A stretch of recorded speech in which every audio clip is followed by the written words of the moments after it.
Sabha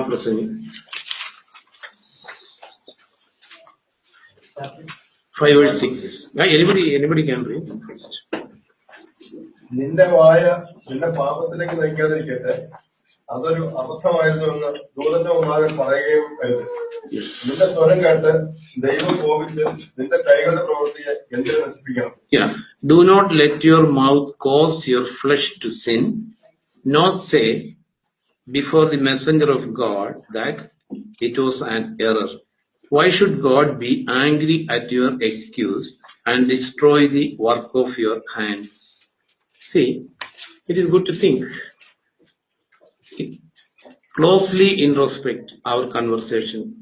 Do we say something which will provocate the way of the Lord? It is written, do not let your mouth cause your flesh to sin, nor say before the messenger of God, because all our conversations, Lord is always hearing. So we cannot tell something which Lord could not hear or Lord will not hear. So all our conversations, Lord is hearing. So the Syrians they said, the God of Israel is a God of mountains, so no problem on the land.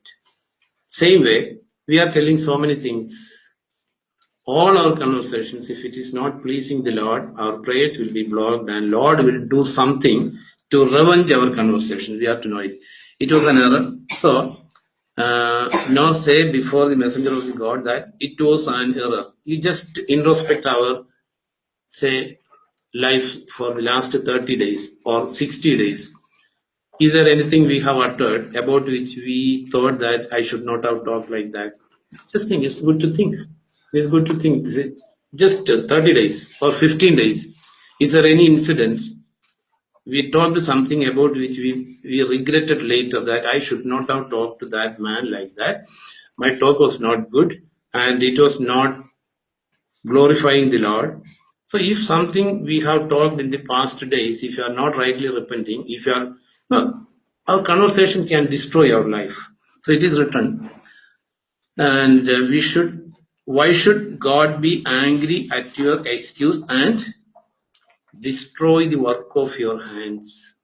So if our conversation is not pleasing to the Lord, and Lord, our relation with the Lord will be blocked, and Lord will destroy the works of our hands. Going to Ephesians, coming to New Testament, Ephesians 4:29. The Lord has given us the ability to talk and think and express our ideas, but Lord is monitoring everything. Ephesians 4:29, if you are reading. നിങ്ങളുടെ അവയവങ്ങളിൽ നിന്ന് ദുഷിച്ച സംസാരം ഉണ്ടാകാതിരിക്കട്ടെ, ആധ്യാത്മിക അഭിവൃദ്ധിക്ക് ഉതകുന്നതും സന്ദർഭോചിതവും ശ്രോതാക്കൾക്ക് ഉപകരിക്കുന്നതുമായ കാര്യങ്ങൾ മാത്രം സംസാരിക്കുക. So next word also. ദൈവത്തിന്റെ പരിശുദ്ധാത്മാവിനെ ദുഃഖിപ്പിക്കരുത്. See, everybody used to think about the word, don't grieve the Holy Spirit of God. But the word just preceding that one, nobody used to think. And do not grieve the Holy Spirit of God. That is true. But verse 29, when the Holy Spirit is getting grieved, it is written in 29, let no corrupt word proceed out of your mouth, but what is good for necessary edification, that it may impart grace to the hearers, and do not grieve the Holy Spirit of God. See, our conversation is one of the greatest things to decide our destiny. If you're going to James chapter 3, it's very good to think.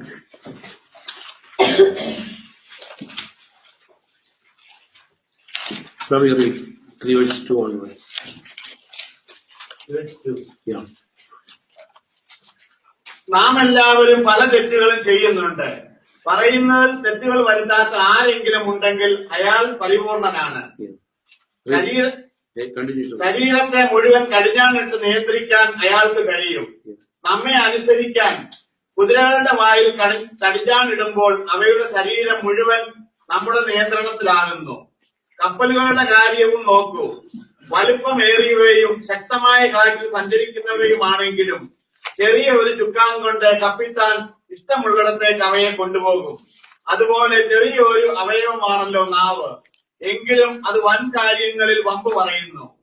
ഒരു തീപ്പൊരി കൊണ്ട് എത്ര വലിയ വനമാണ് കത്തി എരിഞ്ഞു പോകുന്നത്. നാവ് തീയാണ്, തിന്മയുടെ ഒരു ലോകം.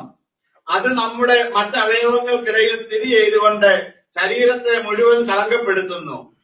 നരകത്തീയാൽ കത്തിക്കാളി ജീവിതചക്രത്തെ അത് ദഹിപ്പിക്കുന്നു. ഏത് മൃഗത്തെയും പക്ഷിയെയും ഇടജന്തുവിനെയും സമുദ്രജീവിയെയും മെരുക്കിയെടുക്കാം. മനുഷ്യർ മെരുക്കിയിട്ടുമുണ്ട്. നാവിനെ മെരുക്കാൻ ഒരു മനുഷ്യന് സാധ്യമല്ല. അത് അടക്കമില്ലാത്ത തിന്മയാണ്, നിറയെ മാരകമായ വിഷം. ആ നാവ് കൊണ്ട് നാം കർത്താവായ പിതാവിനെ സ്തുതിക്കുന്നു. അതുകൊണ്ട് തന്നെ ദൈവഛായയിൽ സൃഷ്ടിക്കപ്പെട്ട മനുഷ്യരെ നാം ശപിക്കുന്നു. ഒരേ നാവിൽ നിന്ന് സ്തുതിയും ശാപവും പുറപ്പെടുന്നു. എന്റെ സഹോദരരെ, ഇങ്ങനെ സംഭവിക്കാൻ പാടുള്ളതല്ല. ഒരേ ഉറവക്കണ്ണിയിൽ നിന്ന് കയ്പും മധുരവുമുള്ള വെള്ളം ഒഴുകിയിറങ്ങുമോ? എന്റെ സഹോദരരെ, അത്തിമരം ഒലിവ് പഴമോ മുന്തിരിവള്ളി അത്തിപ്പഴമോ കായ്ക്കുമോ? ഉപ്പുവെള്ളത്തിന് മധുരജലം തരാനും സാധ്യമല്ല. So we are thinking about the answered prayer. There we have seen, since the Syrians told that the God of Israel is a mountain God, the prophet is clearly telling, since they talked like this, I am going to do this. So here again it is written, Ephesians we have seen. So don't grieve the Holy Spirit of God. You have to talk only the things which will enhance or which will promote edification. That is the word used. We are talking as Christians, we don't have any life of our own. We are living for the Lord. Whether we are living or dying, it is for the Lord. So it is good to think all of our activities, whether it is to edify ourselves and to edify others. If you are not living to edify others, that is what is written. So coming to the usage of the tongue, it is written 3 verse 2. We all stumble in many things. If anyone does not stumble in word, he is a perfect man, able also to bridle the whole body. So 2 examples are given. The case of horse, donkey and all, how they are controlled. Then the ship. We know there are ships with 300,000 tons K weight. Very big ship. Have you seen its controlling appliance? It's only 3 feet long and 1 feet wide. So 300,000 weight ship, it is controlled by a very small piece of metal.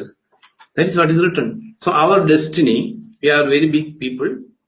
We are proceeding to different places, but our future, our life and everything is controlled by our tongue. If you are reading Proverbs 18:21.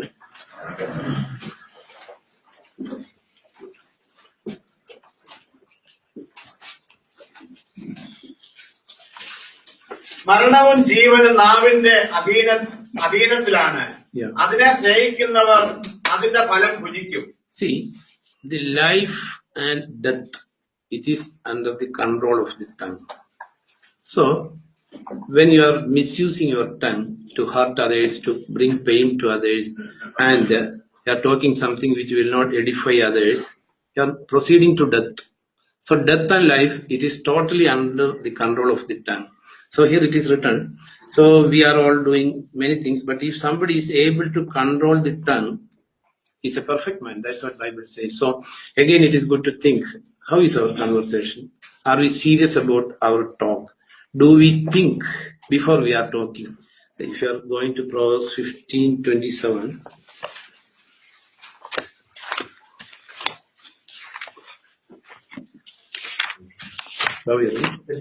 അന്യായമായ നേട്ടത്തിൽ 15:28. എങ്ങനെ ഉത്തരം പറയണമെന്ന് ധർമ്മിഷ്ഠന്റെ മനസ്സ് ആലോചിക്കുന്നു. See, 15:28. You read from English. The heart of the righteous studies how to answer. Yeah, see, Living Bible says, a good man thinks before he speaks. Evil man pours out evil word without a thought. So once more I am reading. A good man thinks before he speaks. Evil man pours out evil word without thought. So are we a group of evil people or the people who are glorifying the name of the Lord? So if you are just talking without thinking, you're a bad man and you don't have any control over your tongue, and your destiny is decided by the usage of the tongue. The death and life is under the control of the tongue. If you are a good man, you will not set loose your tongue. You will think what you are going to talk, or you will think about the consequences of what you are going to say. So if you are just talking without applying your brain, or without applying without thinking what you are talking, you are a bad man or evil man. So that solely when the day of Pentecost, the Holy Spirit descended.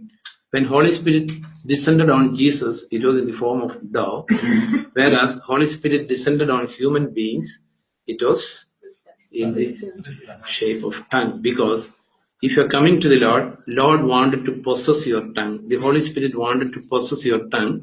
If you are not giving your tongue to the usage of the Holy Spirit, there is no spiritual life and Lord cannot use you. That is what the day of Pentecost, that is the message we are to get from the day of Pentecost. Coming back to James chapter 3. So whenever in the Bible, if something is taught like it is impossible, what is the meaning? Here it is written, 3 words.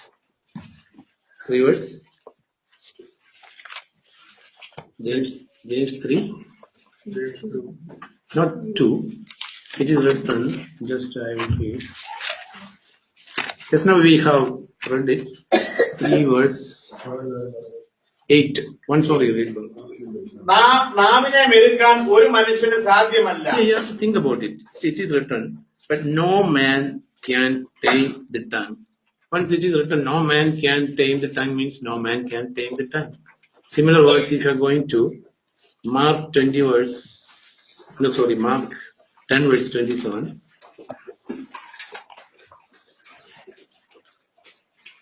Similar word. It is impossible for a man to control the tongue. Certain things, when it is written as impossible in the word, you have to think about it. Yeah. 10 verse 27. യേശു അവരുടെ നേരെ നോക്കി പറഞ്ഞു, മനുഷ്യർക്ക് ഇത് അസാധ്യമാണ്, എന്നാൽ ദൈവത്തിന് അങ്ങനെയല്ല, കാരണം ദൈവത്തിനെല്ലാം സാധ്യമാണ്. See, here it is written, controlling the tongue as far as a human being is concerned, it is impossible. And salvation of human beings, as far as human beings are concerned, it is impossible. So what is the solution? So solution is grace of the Lord. So if you are going to, I am not talking about the salvation, only we have to think about, we are thinking about the answered prayer, and because of the wrong use of our tongue, our prayers will be blocked. Because the Syrians talked in a wrong way about dishonoring the Lord. Lord acted revengeously. So here, if you are going to Colossians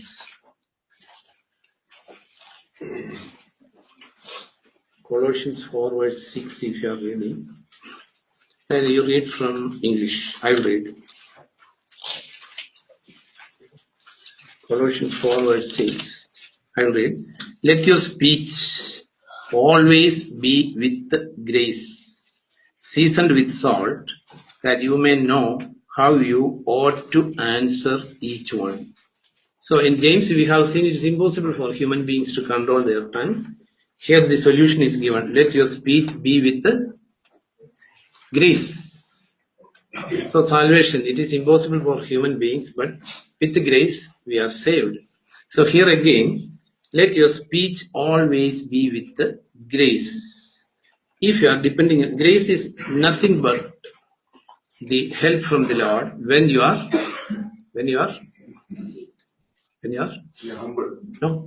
trusting. See, you are saved by grace because of your faith. So the only way to get the grace, definitely God is giving grace to the humble and resists the proud. At the same time, the source of grace, which it will flow towards us because of the faith. It's good to read Romans 5 verse 2, because it's a serious dispute in the world how you will get grace. Some people will say, because of grace you are believing. It's good to think. I'm catching the attention of each and everybody. Some people thought you are believing because of the grace, whereas Bible says you are getting grace because of faith. Romans 5:2.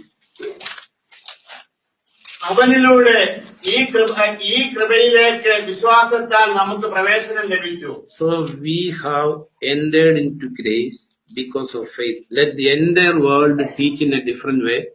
Don't get influenced, because it's a very basic doctrine, and 95% of the believers of 21st century believe in the opposite direction. But Bible clearly says you are entering into grace because of your faith. So let the world teach anything, because 21st century we know all wrong doctrines, wrong teachings, and that is a characteristic of 21st century. What is the characteristic? Demonic doctrines. So here it is specifically written, through whom also we have access by faith into this grace in which we stand and rejoice in the hope of the glory of the Lord. So this must be our basic foundation. So we can access grace only because of faith. When we are believing in the Lord, using our freedom, free will, when you are trusting in the Lord, Lord will give you grace to escape. So coming back to the usage of tongue. So the death and life is very much depending upon the usage of the tongue. A wise man or a good man, he will think before talking. He is not influenced by emotions. He is thinking. He always remember for whom I am living. If I am talking something wrong, it will insult the glorious name of the Lord in front of others.